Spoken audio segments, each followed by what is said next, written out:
சிறு துளி பெருவெள்ளம். வெள்ளம் பெரியதாக இருக்கலாம், ஆனால் அது திடீரென உருவாகியதல்ல. பல லட்சக்கணக்கான சிறு துளிகள் ஒன்றாக சேரும்போதுதான் அது வெள்ளமாக பெருக்கெடுக்கின்றது. மழை பெய்யும் போது வானத்திலிருந்து விழும் நீர் சிறு சிறு துளிகளாகவே காணப்படுகிறது.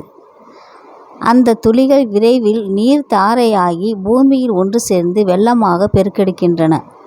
பல்லாயிரக்கணக்கான சிறு துளிகள் சேரும்போதே வெள்ளம் உருவாகிறது என்பதை நாம் நினைவில் கொள்ள வேண்டும். சிறு துளி பெருவெள்ளம் என்னும் பழமொழி நமக்கு எதை உணர்த்துகிறது? சிறு சிறு முயற்சிகள் பெரிய சாதனைகளுக்கு காரணமாகின்றன என உண்மையிலேயே இப்பழமொழி நமக்கு உணர்த்துகிறது. சிறு துளிகள் பெருவெள்ளமாக மாறுவது போல் சிறுக சிறுக சேமித்து வந்தால் அது நாளடைவில் பெரும் செல்வமாகும் என்ற உண்மையினையும் இப்பழமொழி நமக்கு புலப்படுத்துகிறது. வாழ்க்கை பணத்தை மையமாக கொண்டே சுழல்கிறது. நமது அன்றாட வாழ்வில் இதனை கண்கூடாக காண்கின்றோம். அதனால்தான் பணம் இல்லாதவன் பிணம் என்கின்றார்கள். பணத்தின் அருமை கருதியே பணம் பத்தும் செய்யும், பணம் பாதாளம் வரை பாயும் என்றார்கள். இன்றைய உலகில் செலவு இல்லாத மனிதரே இல்லை எனலாம். பணம் சேர்ப்பதே செலவு செய்யத்தான். வாழ்வில் பல்வேறு செலவுகள் வரும். இவற்றிற்கெல்லாம் பணம் அவசியமாகின்றது. அன்றாட செலவுகளுக்கு அதிக பணம் தேவையில்லாதிருக்கலாம். ஆனால் மருத்துவம் போன்ற அவசிய செலவு அதிகமாகவும் ஆகலாம். இது திட்டமிட்ட செலவல்ல, திடீர் செலவு. எனவே இது போன்ற திடீர் செலவுக்கு எப்போதும் பணம் கையில் இருக்க வேண்டும். சேமிப்பு இருந்தால்தான் இது சாத்தியமாகும். திடீர் செலவுகளுக்கு மட்டுமின்றி வீடு கட்டுதல், திருமணம் போன்ற எதிர்கால செலவினங்களை சமாளிக்கவும் சேமிப்பு அவசியமாகின்றது. நாம் சிறுக சிறுக சேமித்தால்தான் இது சாத்தியமாகும்.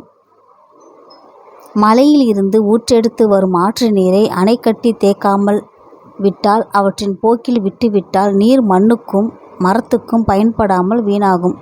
அதுபோலதான் பணத்தை சேமிக்காமல் வர வர செலவிட்டால் அதுவும் பயன் தராது, வீணாகிவிடும். வெள்ளத்தை தடுக்க அணை கட்டியிருந்தால் நீரை தேக்கி தேவைக்கேற்ப அதனை பயன்படுத்தலாம், தேவையை அறிந்து திறந்து விடலாம். அதேபோல் பணத்தை நாம் சேமித்து வைத்திருந்தால் தேவைக்கேற்ப பயன்படுத்தி கொள்ள முடியும். நீரை தேக்க அணை அமைக்க திட்டமிடல் அவசியம்.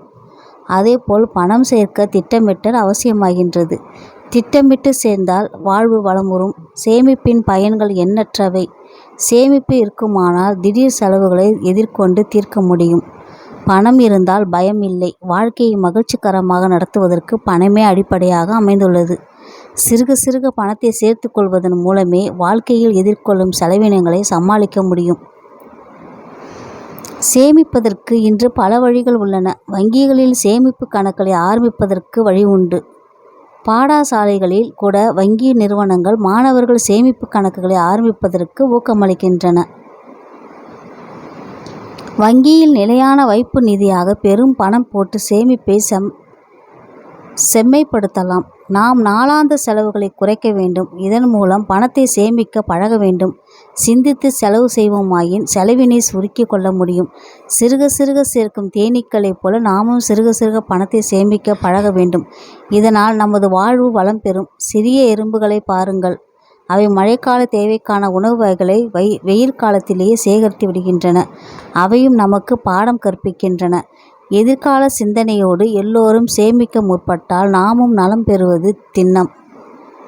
சிறு துளி பெருவெள்ளம் என்னும் இப்பழமொழி புகட்டும் பாடம் இதுதான். நம் வாழ்வு வளம் பெற இப்பழமொழி கற்றுத்தரும் பாடத்தை நன்கு கடைப்பிடிப்போமாக.